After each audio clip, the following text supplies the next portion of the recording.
आज एक important question लेंगे, वो है define auditing.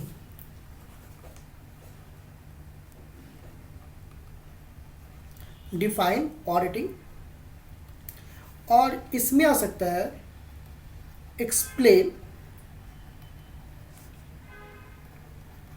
It's merits and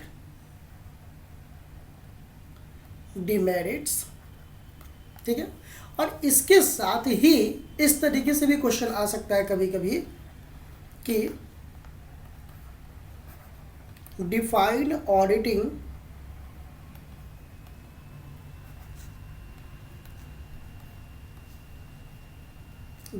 discuss it's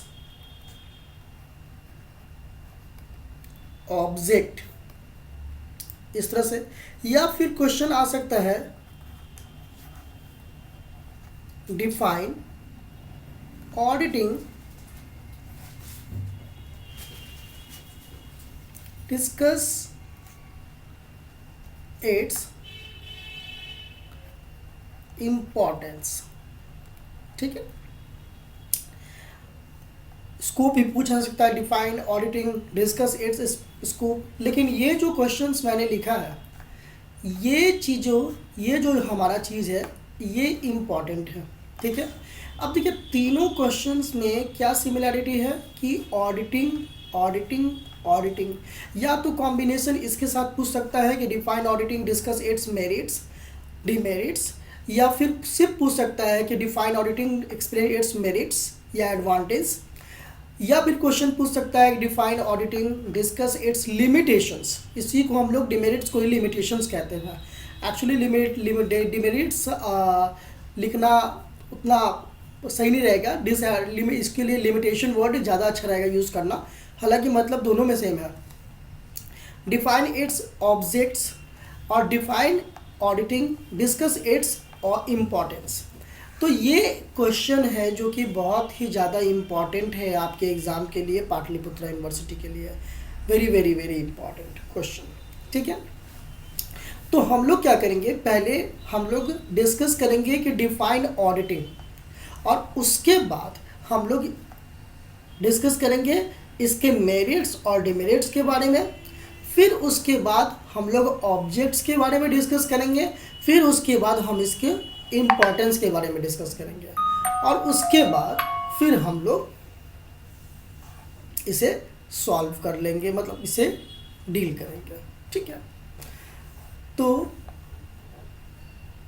सबसे पहले तो हम लोग स्टार्ट करेंगे define auditing, what are its merits and demerits, इसके बारे में हम लोग शुरू करते हैं।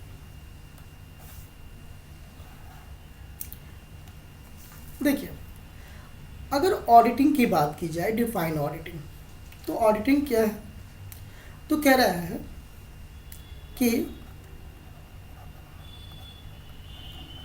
ऑडिटिंग इज, या फिर इसे हम इस तरह से शुरू कर सकते हैं, थोड़ा सा बड़ा लिखना पड़ेगा। देखिए, इसमें जब हम लोग क्वेश्चंस को डिफाइन कर रहे हैं तो ऑडिटिंग को डिफाइन थोड़ा बड़ा करना पड़ेगा। तो शुरुआत कैसे करेंगे, हम शुरुआत इस तरीके से कर सकते हैं कि the term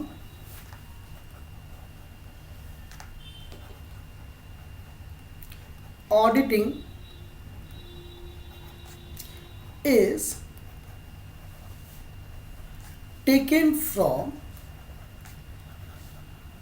the Latin words audire, which means to hear। यानी ऑडिटिंग जो टर्म है ये क्या है, तो कह रहा है कि auditing is taken from the word audire which means listen, जिसका मतलब क्या होता है, सुनना। which means hear, इसका मतलब जो होता है वो होता है सुनना।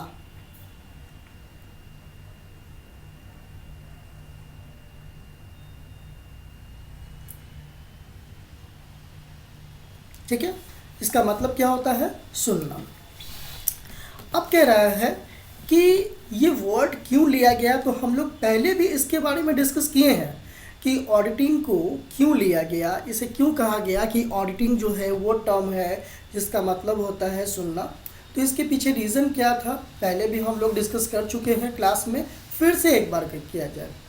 देखिए, पहले क्या होता था कि जो ऑडिटिंग का जो काम होता था, यानी बुक्स ऑफ अकाउंट्स की जांच करने की जो प्रक्रिया होती थी, उसका तरीका क्या था। उसका तरीका ये था कि एक कोर्ट के अंदर में सारे बुक्स ऑफ अकाउंट्स को ज़ोर ज़ोर से बोल के पढ़ा जाता था। पढ़ने के बाद जो भी न्यायाधीश होते थे उन सारे बुक्स ऑफ अकाउंट्स को सुनते थे, ध्यान से सुनते थे, और सुनने के बाद उससे रिलेटेड जो वाउचर होता था, जो रसीद होता था, उसको मिलाते थे, और मिलाने के बाद उसकी सत्यता का प्रमाण देते थे, यानी उसको वेरीफाई करते थे कि ये जो लेन देन की गई है, ये जो ट्रांजैक्शन किया गया है, ये सही है। तो इस प्रकार से जो जांच करने की जो प्रक्रिया थी, प्रोसेस थी, वो सुन के होता था, और सुन के होने के कारण इसीलिए इसका जो वर्ड है, इस ये जो वर्ड ऑर्डिनरी वर्ड जो है वो लिया गया है, जिसका मतलब होता है सुनना। सबसे पहले हम लोग कह सकते हैं कि the term auditing is taken from the Latin words audire which means to hear, जिसका मतलब होता है सुनना।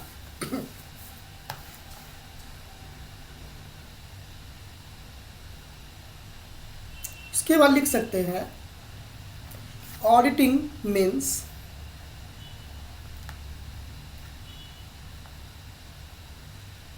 means the process of examinations of books of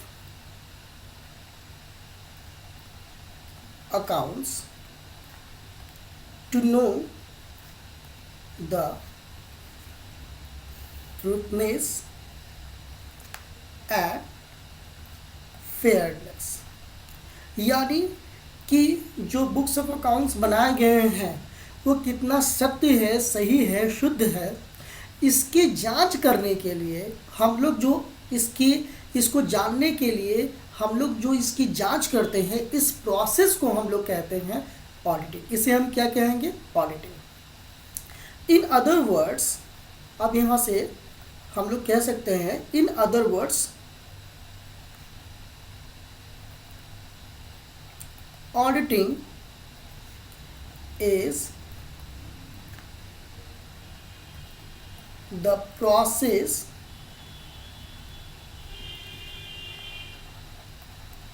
which starts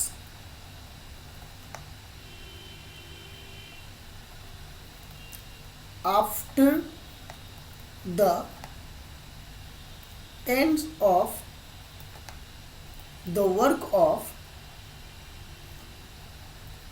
accountancy. ये जो हमारा ऑडिटिंग वर्क है, ये जो ऑडिटिंग है, ये शुरुआत कब होती है, ये शुरू कैसे होता है, तो इसकी शुरुआत होती है जैसे ही अकाउंटेंसी समाप्त होती है, अकाउंट्स बन जाता है, फिर उसके बाद ये शुरू हो जाता है। In which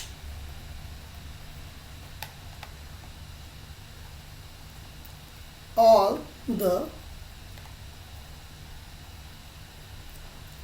books of accounts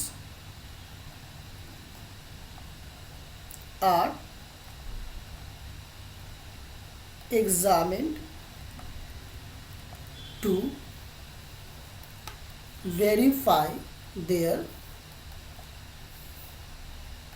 truthness and fairness, जिसकी सत्यता का जांच करने के लिए ये प्रोसेस शुरू की जाती है। तो इसी तरह से ऑडिटिंग का मतलब तो हमें पता है, ऑडिटिंग क्या होता है। ऑडिटिंग एक ऐसी प्रक्रिया है, ऐसा प्रोसेस है जिसमें हमारे द्वारा बनाए गए बुक्स ऑफ अकाउंट्स की जांच की जाती है, इस बात को देखने के लिए कि वो बुक्स ऑफ अकाउंट सही बनी हुई है कि नहीं। इस प्रोसेस को हम ऑडिटिंग कहते हैं।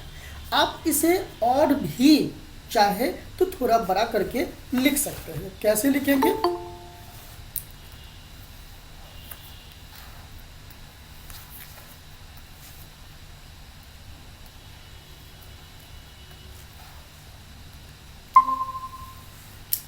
आप इसको कैसे लिख सकते हैं बड़ा करके, आप इसमें और लिख सकते हैं कि अकाउंटेंसी जो है हमारा, ऑडिटिंग जो है हमारा एक ऐसा प्रोसेस है जो कि सारे बिजनेस के लिए ज़रूरी होता है। इसमें और भी इंफॉर्मेशंस आप डाल सकते हो कि in every types of business accountancy necessary but some of them auditing is also important. उसमें से कुछ ऐसे भी हैं जो कि जिसमें अकाउंटेंसी के साथ साथ ऑडिटिंग भी होना बहुत ज़रूरी है। ऑडिटिंग से हमें बुक्स ऑफ अकाउंट्स का पता लगता है। ऐसे बहुत सारी चीज़ें आप इसमें इंक्लूड कर सकते हो अपने हिसाब से। जब आप ऑडिटिंग को डिफाइन कर लोगे, फिर उसके बाद इस क्वेश्चंस का दूसरा पार्ट आता है, दैट इज़ मेरिट्स और डिमेरिट्स। इसके क्या मेरिट्स हैं और क्या डिमेरिट्स हैं, ठीक है। तो हम लोग आगे बढ़ते हैं इसके मेरिट्स और डिमेरिट्स की तरफ।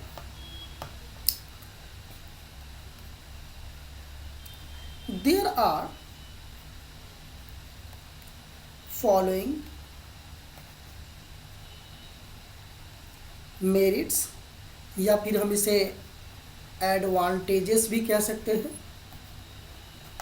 या फिर इम्पॉर्टेंस अगर पूछा जाए तो ये सारे पॉइंट्स आ सकते हैं, या फिर अगर आपसे नीड पूछ दिया जाए कि what is the need of auditing, तो ये सारे पॉइंट्स को आप डिस्कस कर सकते हो यहाँ पर, ये सारे पॉइंट्स। तो क्या है भाई, किस तरीके से हम क्या समझेंगे कि क्या क्या हमारा मेरिट्स है। तो सबसे पहले जो मेरिट्स आता है वो ये कि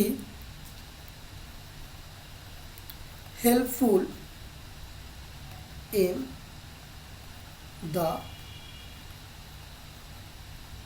एफिशिएंसी इन वर्क। जो हमारे काम है, हमारा जो वर्क होता है उसमें एफिशिएंसी बढ़ जाती है ऑडिटिंग की मदद से। कैसे भाई, जब भी बिजनेस के अंदर में ऑडिट की जाती है तो हमें पता होता है कि ये जब बुक्स ऑफ अकाउंट्स ऑडिट किए जाएंगे तो ऑडिट करने के बाद हमारी जो परफॉर्मेंस होगी, हमारे जो द्वारा किए गए काम होंगे, हमारे द्वारा जो किए गए गलतियां होंगी वो सामने आ जाएंगी।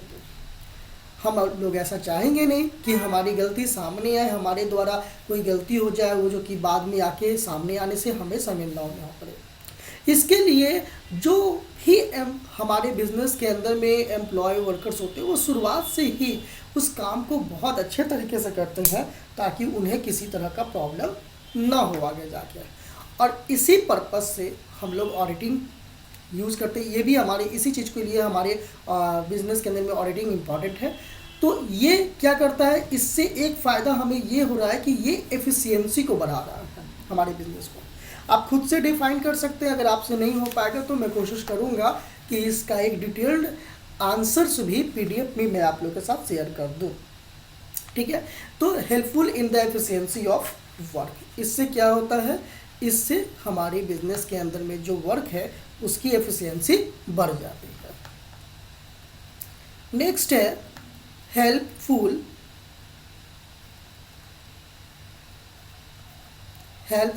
In the efficiency of the employee।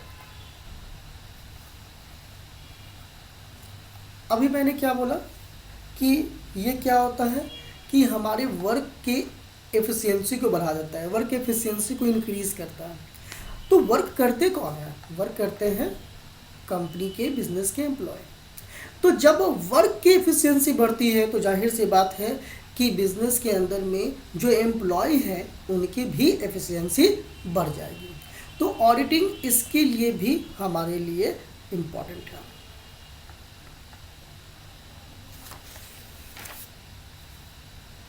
उसके बाद है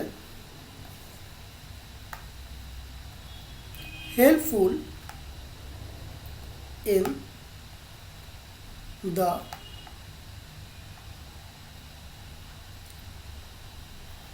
management of the business.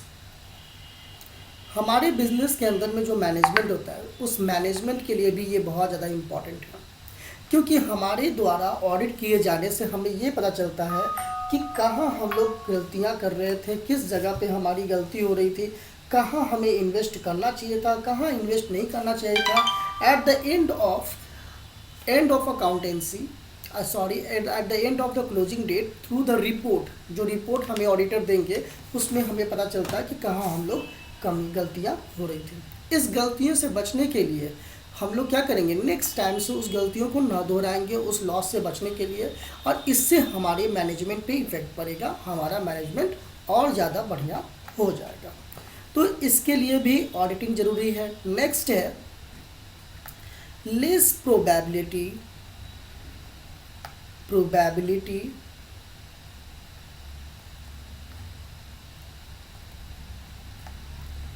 In a fraud. देखिए, कुछ गलतियां जो होती है वो गलती से हो जाती है, बट कुछ गलतियां तो जानबूझ के की जाती हैं, और जो गलतियां जानबूझ के की जाती है उसको हम एरर्स नहीं, मिस्टेक नहीं, बल्कि उसको फ्रॉड कहते हैं। तो जब भी हमारे बुक्स ऑफ अकाउंट्स की जांच होती है, ऑडिट होता है, उससे जो भी फ्रॉड करने की जो चांसेस होती है वो कम हो जाता है, वो चांसेस ख़त्म हो जाती है, क्योंकि जो भी एरर्स, गलतियां जानबूझ के या फिर गलती से हुई है वो सामने आ जाती हैं, जिससे फ्रॉड के चांसेस क्या हो जाती है, कम हो जाती है, और बिज़नेस में जो प्रॉफिट की चांसेस होती है वो बढ़ती जाती है, और बिज़नेस में हमारा ये ग्रोथ बनता चला जाता है। तो इससे क्या होता है कि फ्रॉड कम होंगे तो हमें लॉस नहीं होगा, लॉस जब नहीं होगा तो हमें हमारी बिजनेस की प्रॉफिट अच्छी होगी, और जब प्रॉफिट बिजनेस की अच्छी होगी तो जाहिर सी बात है बिजनेस के ग्रोथ भी अच्छे होंगे। तो अगला पॉइंट ले सकते हैं, helpful in the growth of the business. Business के ग्रोथ के लिए भी बहुत ज़रूरी है। अगर आपके बिजनेस में ऑडिट होता है तो आपके बिजनेस की ग्रोथ के चांसेस बढ़ेंगे, क्योंकि उसमें एरर्स नहीं होंगे, एफिशिएंसी इंक्रीज होंगे, एम्प्लॉय की एफिशिएंसी इंक्रीज होंगी, फ्रॉड के चांसेस कम रहेंगे, तो ऐसे बिजनेस में प्रॉफिट अच्छे से होते हैं, डिसीजन लेने में आसानी होती है, सही डिसीजन ले पाते हैं, जिससे कि हमारे बिजनेस का ग्रोथ होता है। सो अगला पॉइंट ले सकते हैं, हेल्पफुल इन टेकिंग डिसीजंस। अभी मैंने बताया कि जब भी ऑडिटिंग का काम होता है तो eight the end of accounting year auditor के द्वारा एक रिपोर्ट दिए जाते हैं, जिससे हमें पता चलता है कि कहाँ हमने क्या किया, क्या हमने अच्छी चीज़ें की, क्या हमने गलती चीज़ें की, कहाँ हमें इन्वेस्ट करना चाहिए था, नहीं करना चाहिए। तो इससे क्या होता है कि हम उस गलतियों को दोहराएंगे नहीं जिससे हमारे बिजनेस को लॉस हुआ है। तो हमें डिसीजन लेने में हेल्प मिलती है। अगर ऑडिटिंग होता है तो हमें उन सारी चीज़ों को पता चलता है, अगर नहीं होगी तो चीज़ें पता नहीं चलेगी, तो हम लोग गलतियाँ दोहराएंगे। इसलिए कि बिजनेस के अंदर में डिसीजन लेने के लिए भी ये बहुत ही ज़्यादा इम्पॉर्टेंट होता है। नेक्स्ट हम लोग ले सकते हैं, हेल्पफुल टू शो बिजनेस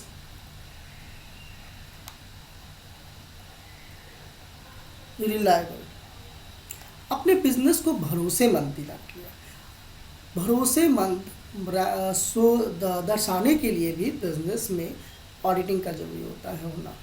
जैसे अगर कोई बिजनेस है, कोई कंपनी है और उसको ऑडिटिंग नहीं किया जाता है तो लोगों के मन में उसके प्रति शंका होती है कि ये बिज़नेस सही होगा नहीं होगा, पता नहीं कैसा होगा, यहाँ इन्वेस्ट करना चाहिए कि नहीं होना चाहिए।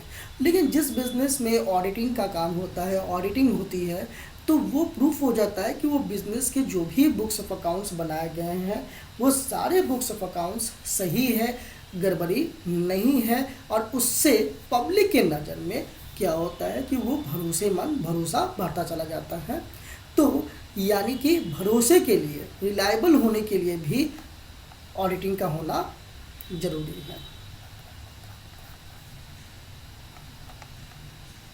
नेक्स्ट ले सकते हैं, it's a base of future planning. मैंने अभी बोला कि जब भी हमें ऑडिटिंग के द्वारा हमें पता चलता है कि हमने क्या गलती की थी, तो उस गलतियों को हम दोहराना नहीं चाहते हैं, और उन गलतियों को ना दोहरा के हम लोग उससे रिलेटेड जो डिसीजंस होते हैं उसमें बदलाव लाते हैं और सही डिसीजन लेने का प्रयास करते हैं। तो कहीं ना कहीं उस ऑडिटिंग के मदद से हमारी जो फ्यूचर की प्लानिंग हो रही है कि फ्यूचर में हमें क्या बदलाव करना है और किस तरीके से आप उससे अपने बिजनेस में होने वाले लॉस से बच सकते हो। नेक्स्ट है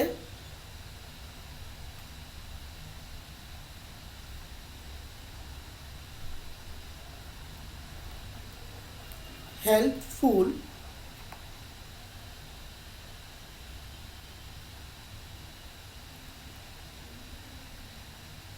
टू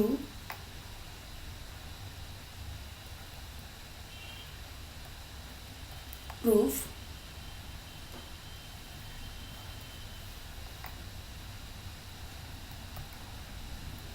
insolvent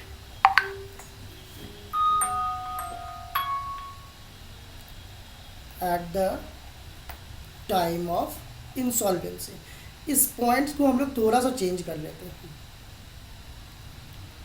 इस पॉइंट को हम लोग थोड़ा सा चेंज करते हैं और यहाँ पे लिखते हैं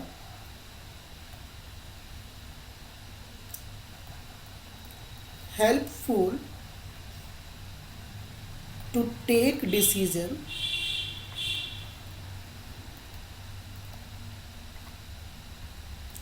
in the situation of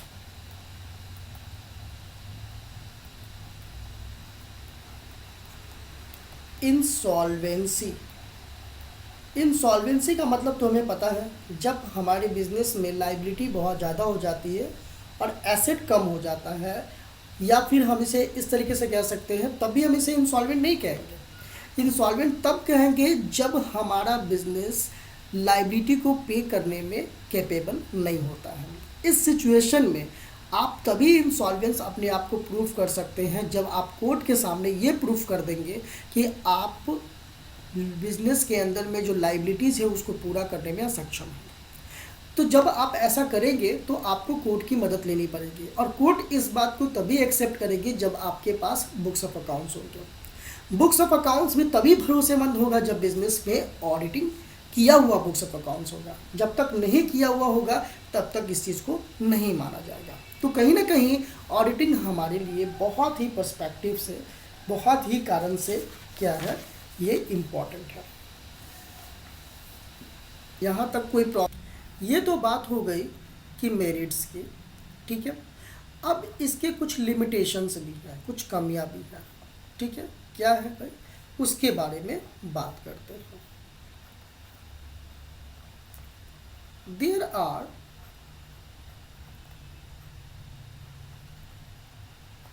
following disadvantages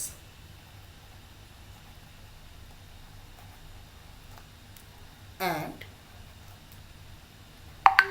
or limitations of auditing। देखिए, अगर डिसएडवांटेज पूछे या लिमिटेशन पूछे तो आप ये आंसर डाल सकते हो।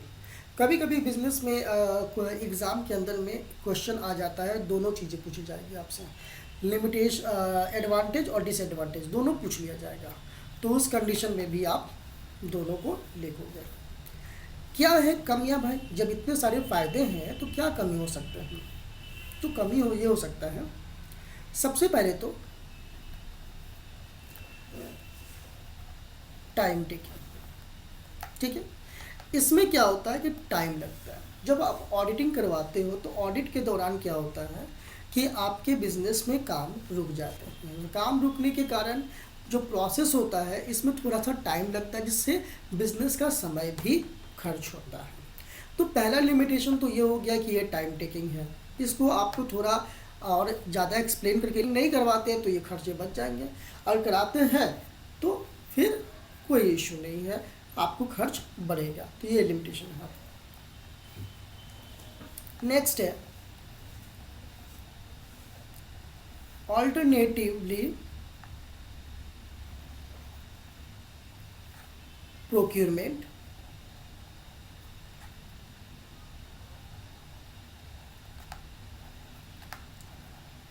of the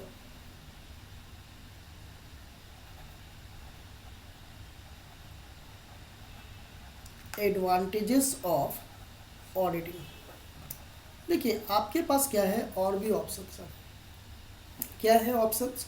तो देखिए, अगर आपको ऑडिट करवाना है, आपको बुक्स ऑफ अकाउंट्स की जांच ही करानी है, तो बहुत बार क्या होता है कि आपके बिजनेस में जो सीनियर अकाउंटेंट है या सीनियर मैनेजर है, जिनको भी अकाउंट्स का बहुत अच्छा नॉलेज है, आप उनके द्वारा अपने बिजनेस का अंदर में जो भी बुक्स ऑफ अकाउंट्स है उसकी जांच करवा सकते हैं।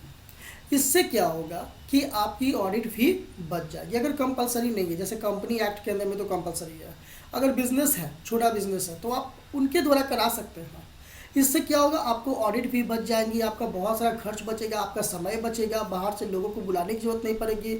इस तरीके से आपको बेनिफिट होगा। तो जब हमारे पास वैसा ऑल्टरनेटिव ऑप्शन है, तो भाई हम ऑडिटिंग करवाते हैं, तो ये हमारे लिए एडवांटेज नहीं बल्कि डिसएडवांटेजेस है वैसे बिजनेस के लिए जो कंपनी के अंदर में नहीं आते हैं, वैसे बिजनेस फॉर्म ऑफ बिजनेस के अंदर में नहीं आते हैं, जिसके अंदर में ऑडिट कराना कंपलसरी होता है। जैसे सोल प्रोप्राइटरशिप में आप नहीं भी कराओगे तो कोई दिक्कत नहीं है। तो आप वैसे कंडीशन में, सोल प्रोप्राइटरशिप बिजनेस कंडीशन में, आप खुद से या फिर अपने बिजनेस सीनियर अकाउंटेंट के द्वारा, सीनियर मैनेजर के द्वारा, जिनके पास भी अकाउंट्स का बहुत अच्छा नॉलेज है, उनके द्वारा करा सकते हैं। नेक्स्ट है डिफिकल्टीज इन परफॉर्मिंग फॉर्मेलिटीज।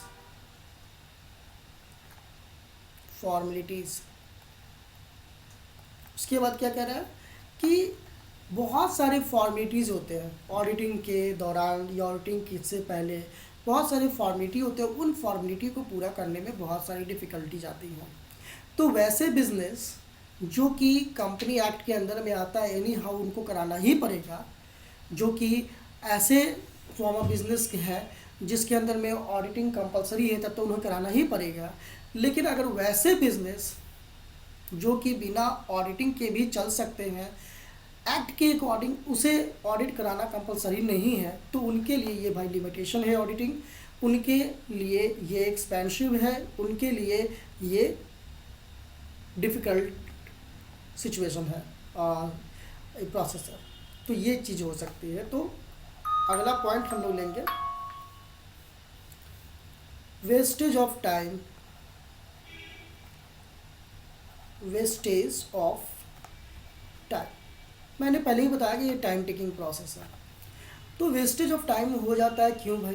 क्योंकि बिजनेस के अंदर में जब भी ऑडिटिंग होती है, तो ऑडिटिंग के कारण बहुत सारे काम में बाधाएं पहुंचती हैं। बाधा पहुंचने के कारण क्या होते हैं, हमारा जो काम की होनी चाहिए जितनी, उतनी नहीं हो पाती, जिससे हमारा समय बर्बाद हो जाता है। तो ये वेस्टेज ऑफ टाइम है।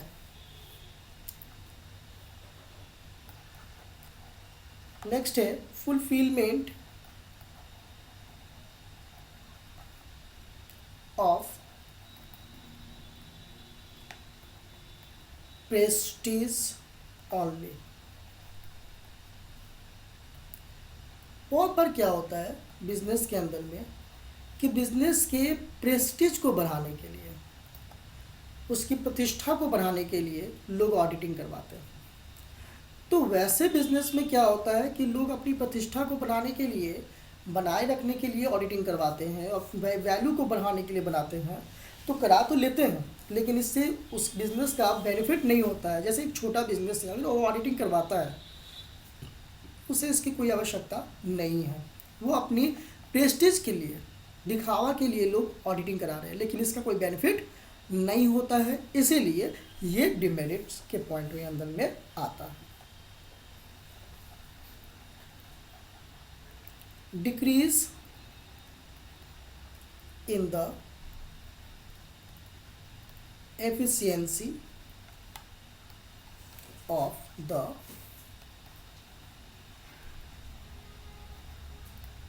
employees। आपको लग रहा होगा सर ये क्या बता रहे हैं आप। अभी तो आपने बताया increase in the efficiency of employ, auditing होती है तो इंक्रीज होती है एम्प्लॉय की एफिशिएंसी, अब बता रहे हैं कि डिक्रीज होती है, ये कैसा। देखो, अगर बिजनेस बड़ा है, बिजनेस का आकार बड़ा है, बिजनेस में इन्वेस्टमेंट ज़्यादा है, कैपिटल ज़्यादा है, बिजनेस एक ऐसे रूप में है जिसके अंदर में ऑडिटिंग कराना कंपलसरी है, तो भाई वैसे बिजनेस में एम्प्लॉय की एफिशिएंसी बढ़ेगी जिसमें एम्प्लॉय की संख्या भी ज़्यादा होती है, क्योंकि उसमें गलती होने के चांसेस ज़्यादा रहते हैं, एरर्स होने के चांसेस ज़्यादा होते हैं, फ्रॉड होने के चांसेस ज़्यादा होते हैं, तो उसमें गलती ना हो इसीलिए एम्प्लॉय बड़े ध्यान से काम करते हैं जिनसे उनकी एफिशिएंसी बढ़ जाती है। लेकिन वैसे बिजनेस जिसमें बिजनेस का आकार छोटा होता है, जिसमें एम्प्लॉय की संख्या कम होती है, जिसमें एरर्स की चांसेस कम होते हैं, फ्रॉड के चांसेस कम होते हैं, छोटे बिजनेसमैन होते हैं, वैसे बिजनेसमैन होते हैं जिसमें ऑडिटिंग कराना कंपलसरी नहीं है, वैसा बिजनेस का रूप होता है, तो वहाँ पे एम्प्लॉय की एफिशिएंसी डिक्रीज हो जाती है, क्योंकि कहीं ना कहीं ऑडिटिंग के दौरान काम में बहुत सारी बाधाएं पहुंचती है, बहुत बार बहुत तरह से काम में डिस्टर्बेंट होती है, जिससे कि एम्प्लॉय की एफिशिएंसी बढ़ने के बजाय घट जाती है। तो ये कुछ पॉइंट्स है मेरिट्स और डिमेरिट्स के लिए, जिसकी मदद से आप इस पूरे क्वेश्चंस को लिख सकते हो। Define auditing, explain it's merits and demerits, ये आप लिख सकते हैं। उसके अलावा इन सारे पॉइंट्स को कम से कम 2-2, 3-3 लाइन, 4-4 लाइन में अपने लैंग्वेज में एक्सप्लेन कर दीजिएगा, ठीक है। और उसके बाद आप इसे पढ़ लीजिए, एग्ज़ाम के लिए बहुत ज़्यादा इम्पॉर्टेंट है। हो सकता है एग्ज़ाम में, इस बार के एग्ज़ाम के पाटलिपुत्रा यूनिवर्सिटी के एग्ज़ाम में आ जाए। पटना यूनिवर्सिटी के लिए भी उतना ही इम्पॉर्टेंट है जितना पाटलिपुत्रा यूनिवर्सिटी के लिए है। तो मेरिट्स, एडवांटेज, इम्पॉर्टेंस हो, ये पूछा जाए, ये लिख दिया जाए, और उसके बाद अगर डिसएडवांटेज या लिमिटेशंस पूछा जाए तो ये लिख दिया जाए। ये करने के बाद हम लोग अगला जो हमारा क्वेश्चन होगा, सेम क्वेश्चन को कंटिन्यू करेंगे, लेकिन अगला जो हमारा क्वेश्चन होगा वो होगा कि what define auditing, explain its objectives, merits demerits नहीं बल्कि ऑब्जेक्टिव्स एंड स्कोप, इसको डिस्कस करेंगे। हो सकता है कि define auditing, explain its objects पूछ दे, define auditing, explain its scopes पूछ दे, तो यानी पहला वाला पार्ट वही रहेगा, इसके साथ दूसरा जो क्वेश्चन है वो चेंज होता चला जाएगा, या हो सकता है इंडिविजुअली ही पूछ दिया जाए।